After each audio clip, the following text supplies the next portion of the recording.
Hey guys, how we doing? Yeah, it's about 1:30 in the morning, and I'm getting that Fahrenheit Absolute review out to you.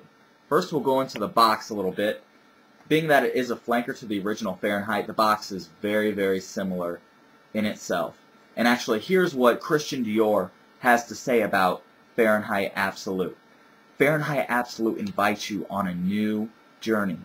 Its rare and raw materials diffuse their scent into the presence of heat to make it smoldering, intense, and more mysterious than ever. The three notes that are in Fahrenheit's Absolute are myrrh essence, incense, and oud wood. That's directly from Christian Dior. This is off the back of the box, but let me show you the bottle real quick.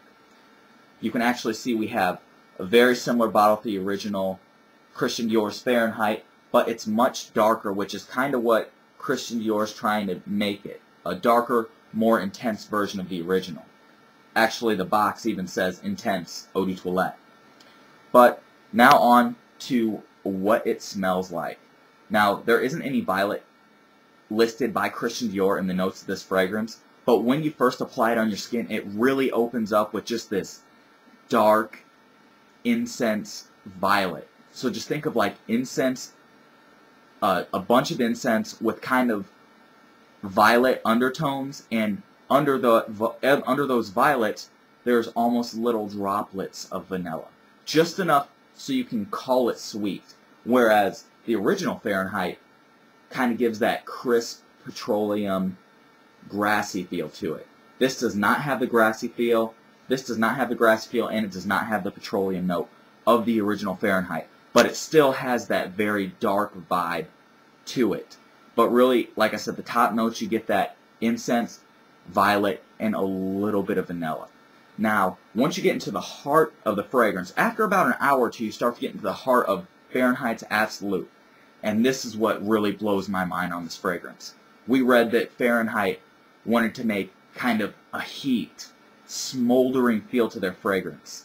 Now, even for Christian Dior is pretty good at what they do. To make a fragrance smoldering, I was like, I gotta see this. But I did wait for the heart to this, and the craziest part is, they actually made the fragrance smoldering. I mean, it's gonna be so hard to describe, and you really need to get this on your skin to see what I mean, but in the heart of this fragrance, after it's been on about an hour or two, it turns to this just like dry incense, oud wood, with just little bursts of vanilla.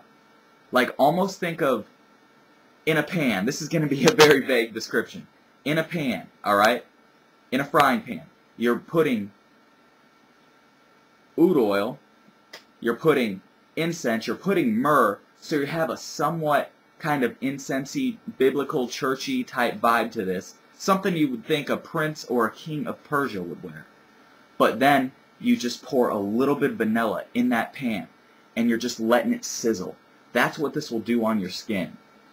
And by smoldering, I mean, that's, Christian Dior could not have described it any better than smoldering, because it truly does become smoldering on your skin. Now, I get this on my skin for about, this heart of the fragrance, for about 4 hours.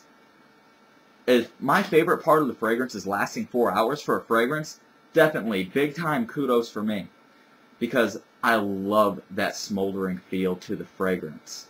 But once you start to get into the real dry down, after it's been on your skin about 6 or 7 hours, it becomes a light incense, still with a dusty feel. The dusty feel is similar to the original Christian Dior's Fahrenheit dry down, but picture that dusty feel with just a light vanilla base. Now, the vanilla in here isn't overdone like, say, in Jean Paul Gaultier's Le Male, where it's a very sweet French vanilla.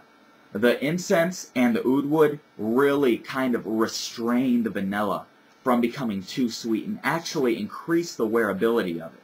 Now, as far as the longevity of Christian Dior's Fahrenheit goes, really, as far as applying it goes, just like the original Christian Dior's Fahrenheit, I do one on the neck and one on each wrist. Longevity on me, I always get at least 8 hours on this. I get about 8 to 10 hours. Now, as far as the sillage or the projection of it, projections I would say is above average for you. Definitely, if people catch a whack of this, it's definitely a head turner. Occasion to Christian Dior's Fahrenheit. Now this is a night out fragrance, that is for sure. I mean, you could wear this as a daily fragrance, but it develops on your skin. It's very complex. Usually for daily wear, I like to wear something a little bit more simple, but this is something, I actually wore this on Valentine's Day, something you'd want to wear on the night out. Something you want to wear for a very special moment. A candlelit dinner would be a great time to wear Christian Dior's Fahrenheit Absolute. Now, as far as compliments go, I have been complimented on this one a few times. Not as many times as I've been complimented on the original Christian Dior's Fahrenheit. Reason for that being, I think it's because I've worn Fahrenheit a lot more than I've worn Absolute. But the vanilla sweetness makes it very appealing.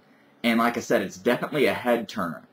You'll get people questioning, oh, are you wearing something? Wow, that smells kind of nice. And they'll kind of have that different look on your face because that's exactly what this comes off as, is very, very different. Now, for my rating for Fahrenheit Absolute by Christian Dior, I'm going to give this a 9 out of 10.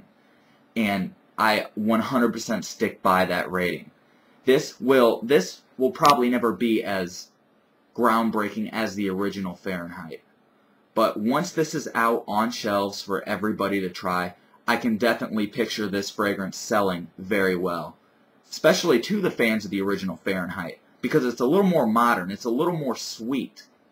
People who like sweeter fragrances would probably get into this one when that was one of the knocks on the original Fahrenheit. It didn't have any sweetness.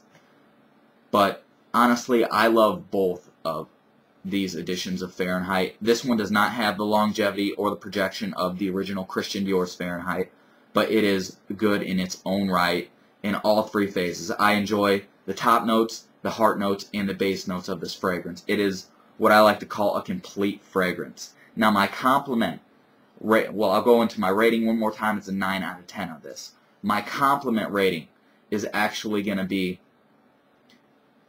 an 8.5 out of 10 on this. This is definitely a head turner. But like I said, I haven't really gave it enough of a chance to really get a lot of compliments yet. I have worn it about 15 times, and it's been complimented about 4 or 5, so definitely, I mean, it gets its fair share. But being Christian Dior's Fahrenheit, this can get a little pricey. You can get it over at FragranceNet, though. That's where this bottle is from, because it's hard to find anywhere else. But really, be very careful, guys, because if you want this, you'll probably have to blind buy it. Try to get this on your skin first. Never have I ever told anybody to ever blind buy a fragrance, and I'm not telling you it right now.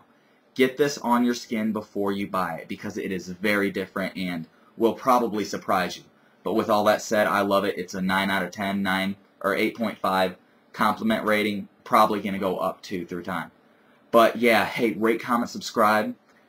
Everybody, tell me if you've tried Fahrenheit's Absolute and tell me what you think about it. Alright, I'll see you later, guys.